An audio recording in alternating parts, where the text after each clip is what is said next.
She refused to let us take her photo, so we had to escalate. That's what one TSA officer said about a 17-year-old girl simply trying to fly home after a science camp. Her name is Imani Brooks. She wasn't yelling. She wasn't resisting. She was sitting quietly at her gate in a hoodie until a stranger's stare turned into suspicion, and suspicion turned into humiliation. What happened next shocked the entire terminal. This story isn't just about airport security. It's about what happens when assumptions wear a uniform. As Maya Angelou once wrote, "There is no greater agony than bearing an untold story inside you." Well, Imani's story is no longer silent, and it demands to be heard. If you believe voices like hers matter, if you've ever felt unseen or unfairly judged, this story is for you. Share your thoughts in the comments, subscribe to our channel, and help us bring more truths into the light. She was just 17, sitting by herself near Gate C-17 at San Diego International Airport. Hoodie up, earbuds in, phone glowing in her hand as she scrolled through a feed of memes, music, and texts from friends she hadn't seen since summer started. Her name was Imani Brooks, and after 3 weeks of an elite STEM camp for high schoolers, she was finally heading home to Atlanta. Her mom had double-checked every detail. Flight booked, bag packed, boarding pass ready. Imani had flown alone before. It was supposed to be routine. But at 5:38 p.m., everything changed. She first noticed the woman across from her. Late 50s, neatly styled hair, pearls, slacks pressed sharp. At first Imani thought nothing of the glance. Airports are full of bored people watching, but the glance didn't fade. It lingered. Cold, evaluating, and then the woman leaned toward a nearby TSA agent and whispered something, nodding toward Imani's direction. Moments later, a uniformed officer approached her. "Ma'am, can I see your boarding pass?" Imani paused, slightly startled but polite. "Sure," she said, pulling the printout from her hoodie pocket. "ID too, please," the agent added, voice flat. She complied, heart beating a little faster now. "Are you traveling alone?" "Yes, sir." "Where are your parents?" "In Atlanta." "Why were you in San Diego?" "For a science program." "What kind of program?" It's a STEM camp at UCSD. My school nominated me." The questions kept coming. Rapid, rigid, not one smile, not even a glance of reassurance. Around her, no other passengers were being stopped. People were sipping coffees, tapping on laptops, tending to restless toddlers. But for Imani, the airport had turned into an interrogation room in public view. "Please come with me," the officer said. She hesitated. "Is something wrong?" "We just need to verify a few things." "Standard procedure," she followed, silently reminding herself of what her father always said. "Stay calm. Be respectful. Don't give them an excuse." They led her through a side door into a stark white room, fluorescent lights buzzing, a metal table in the center, 2 chairs, a file cabinet. It looked more like a police precinct than an airport checkpoint. Another agent entered. Male, mid-40s, tall, crossed arms, no smile. "Empty your backpack," on the table. "Why?" Imani asked quietly. "Ma'am, do it now." She did. Out came her laptop, chargers, a notebook filled with algorithms and physics problems, a half-eaten granola bar. The agent inspected everything with surgical precision, as if he expected something to plateau. "Are you carrying cash?" "No, just a debit card." "Any family in San Diego?" "No, I was at a university camp." "Have you ever been in trouble with the law?" "No." Then the female agent entered. "We're going to take a quick photo for documentation." Imani blinked. "A photo? Why?" "Just standard protocol." "I'd rather not." The room shifted. Silence. Sharp and sudden. "Are you refusing to cooperate?" the male agent snapped. "No, I just don't understand why you need my picture." "Ma'am, do not make this difficult." Imani's voice trembled, but her words were clear. "I haven't done anything wrong." "You're acting suspicious," the woman said coldly. Suspicious. That word slammed into her like a slap, not because of her actions, but because of her hoodie, her skin, her solitude. Another officer stepped into the room, radio clipped to his shoulder. "Do we need to escort her out?" That's when the panic crept in. Her hands shook, her mouth dried. She could see her flight boarding soon. And she was locked in a room over nothing. A mistake, a stare, a suspicion. "I need to call my dad," she said, voice cracking. "Ma'am, phones aren't permitted right now." But she didn't wait. Imani reached into her hoodie, pulled out her phone, and dialed one number. It rang once, twice. He answered on the third. "Daddy," she whispered, barely holding it together. "They've pulled me out of line. They're saying I'm suspicious. I don't know what to do." He didn't ask questions, just said, calm and sure, "Stay where you are. I'm on my way." She hung up. For the first time since she'd sat down in that cold metal chair, Imani let herself breathe, because now someone was coming. Someone who knew how to fight this. Someone they didn't expect. Her father, Malcolm Brooks. And nothing would be the same after he walked in. The air inside the screening room felt heavier now. Imani sat stiffly on the edge of the metal chair, fingers clenched together so tightly her knuckles turned white.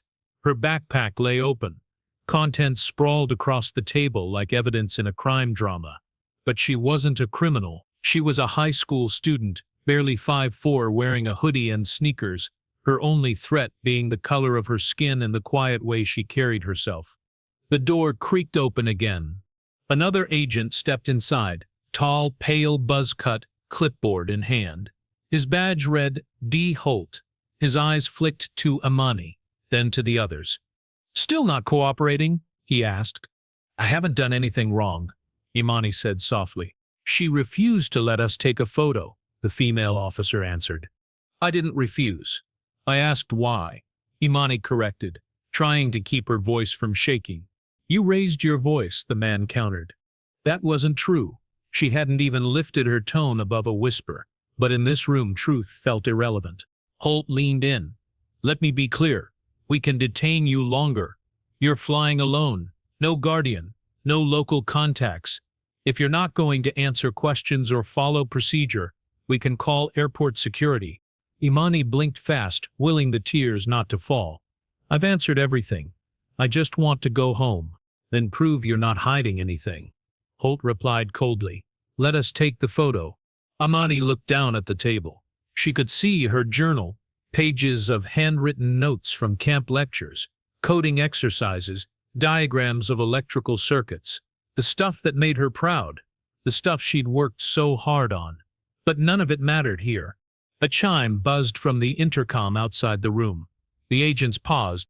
Then came a voice, muffled but clear enough.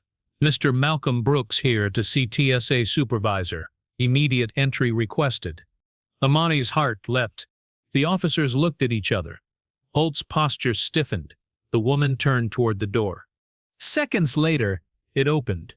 In walked a tall black man in a navy suit, pressed and perfect. He carried no badge, no briefcase, just a smartphone in one hand and a look of stone-cold authority in his eyes.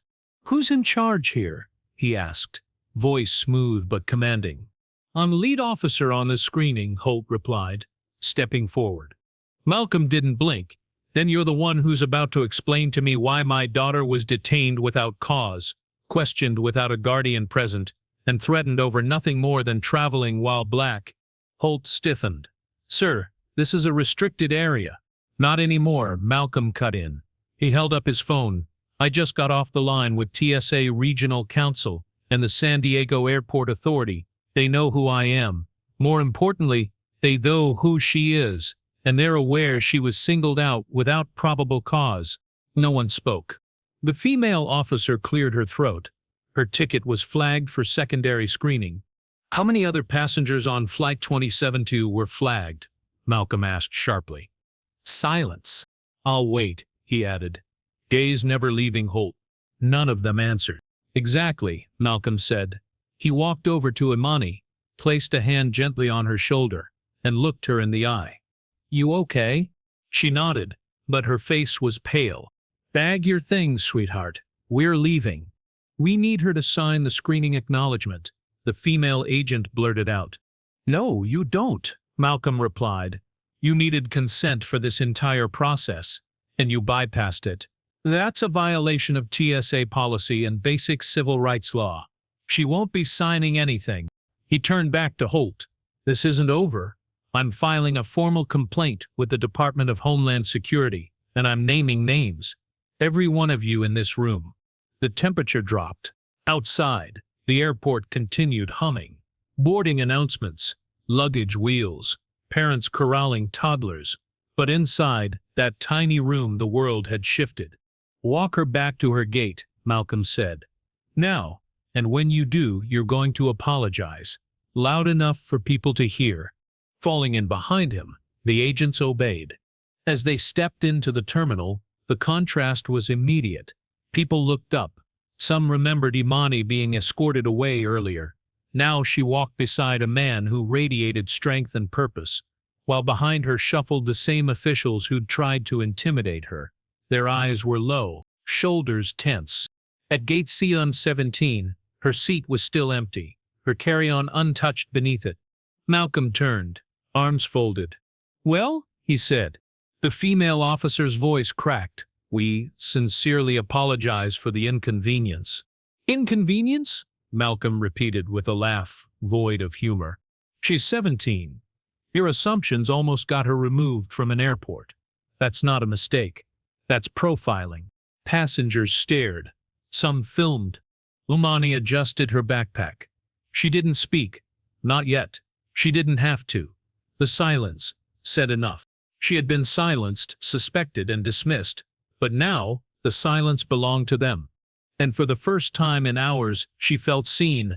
The walk back to gate C-17 felt like a parade of shame. But not for Imani. She walked tall, her father beside her like an anchor in a storm, his stride steady and unflinching. Behind them followed 3 TSA officers and 1 airport administrator, the same ones who had questioned, accused, and humiliated her less than an hour ago. Now they trailed in silence, their confident postures from earlier reduced to stiff, awkward shuffles. Passengers along the terminal turned their heads. Some did double takes. A few pulled out their phones. Imani could feel the eyes on her, but this time, it wasn't suspicion, it was attention. Something had changed. When they reached her gate, her seat still sat vacant, her backpack untouched beneath it, like time had frozen in her absence. Malcolm glanced at the officers. "Now," he said firmly. "Say it again." The airport administrator, a middle-aged woman in a blazer with a TSA badge clipped to her lapel, stepped forward. Her name tag read Sandra McKinney. She cleared her throat and tried to steady her rose. "Miss Brooks, we sincerely apologize for the inconvenience and confusion caused today." Imani tilted her head slightly. "Inconvenience," she repeated. Another officer, Wilcox, the tall one who had called her suspicious, chimed in. "We regret the misunderstanding." Malcolm let out a humorless chuckle. "No," he said slowly. "This wasn't a misunderstanding. You didn't see a passenger. You saw a problem. You didn't see a student. You saw a threat. And now, you're scrambling because someone showed up to hold you accountable." A heavy silence followed. Imani looked around. Dozens of people had stopped what they were doing to listen. Some nodded. Some just stared, wide-eyed. Others began filming. "You asked no one else those questions," Imani said quietly, but her voice carried, "You singled me out, and I know why." Her calmness stung more than anger ever could. "Do you have children, Miss McKinney?" Malcolm asked. She nodded slowly. "Then imagine this happened to your daughter," he continued. "Alone in an airport, being interrogated like a criminal, would an apology be enough for you?" Sandra's lips parted, but no words came. The gate attendant announced final boarding for Flight 27. Malcolm turned to Imani. "It's time," he said. She picked up her backpack, slung it over one shoulder, and took one last look at the people who had tried to tear her dignity down piece by piece. But now she stood taller, and they ones in uniform looked smaller than ever. As she stepped onto the jet bridge, she heard a voice behind her, someone from the crowd.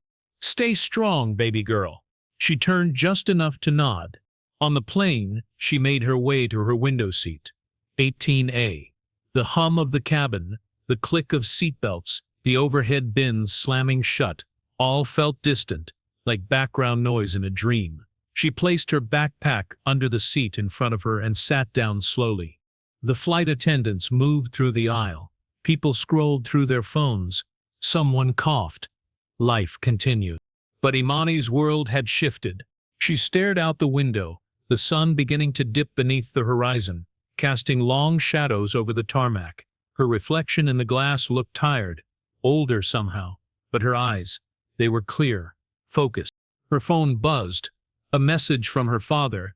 I posted the timeline, names included. We won't let this get buried. She opened the link.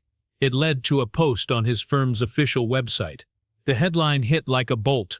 17-year-old black teen subjected to racial profiling at San Diego International Airport. A call for federal review. The post was meticulous, time-stamped screenshots, a scanned copy of her boarding pass, quotes from Imani herself, no drama, just facts, and a quiet, forceful demand for accountability. She refreshed the page.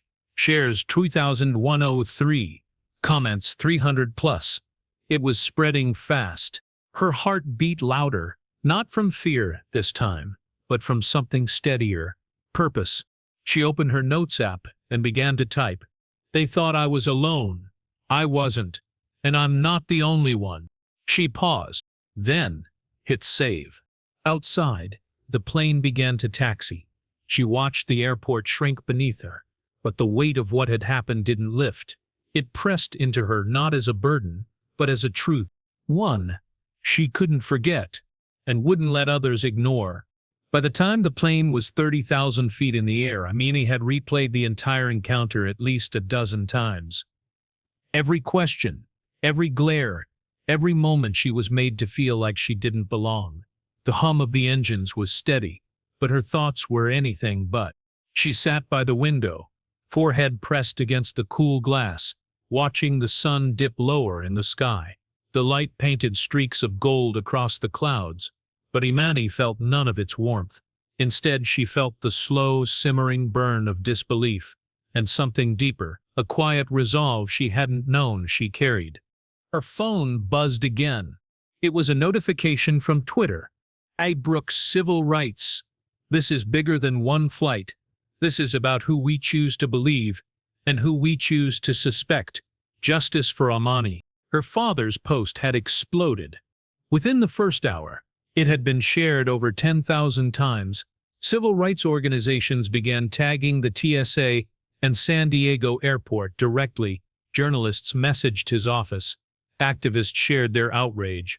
And then came the replies, hundreds of them. "This happened to my daughter last summer. Same story, different city, different child. We see you, Imani. We believe you." Imani scrolled through the comments, each one a mixture of anger, empathy, and validation. She hadn't asked for this attention. She hadn't planned to be a voice for anything other than her science projects and her dreams of college. But now, her story had found a life beyond her. Across the aisle, a woman glanced over and offered a small, knowing smile. Imani nodded back, unsure if the woman recognized her or was simply sensing something in the air. Like everyone else, she could feel a shift. But not everyone was celebrating. A few rows up, she spotted one of the TSA officers from earlier. Wilcox hunched near the gate just before boarding. He wasn't smiling now.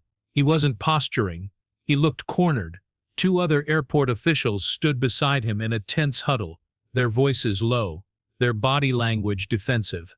She could imagine what they were saying, trying to figure out how it had all gone so wrong, how a quiet teenager had turned their routine screening into a national story, how a father's calm refusal to silence had become their undoing. Imani leaned back in her seat. She thought of the girls who wouldn't have a Malcolm Brooks to step into that room, the ones who got dragged out, not walked back, the ones who didn't know they could say no, who didn't have a last-minute rescue. And then she thought of what her father had always told her. When you speak the truth, say it so clearly they can't ignore it. She opened her notes app again. This time, she didn't write a message to herself. She wrote to the world. They asked if I had ever been in trouble with the law. I haven't. But today, I was treated like I had. Not because of my actions, but because of their assumptions. This is it racial profiling looks like, and I'm not going to be quiet about it. She hit post. Less than 60 seconds later, it was being retweeted. The flight crew came through with drinks and snacks, smiling kindly. One of them, a young black woman, paused at Imani's row. "You doing okay?" she asked gently. Imani met her eyes and nodded. "Yeah, better now." The attendant gave her a small, reassuring pat on the shoulder and moved on. The rest of the flight was quiet. Imani watched the sky darken and the city lights grow closer as they neared Atlanta. Each mile that passed beneath them felt like part of something larger, like the ground was shifting beneath the entire conversation. As the plane touched down and taxied toward the gate, Imani looked at her notifications again. Her tweet had passed 25,000 likes.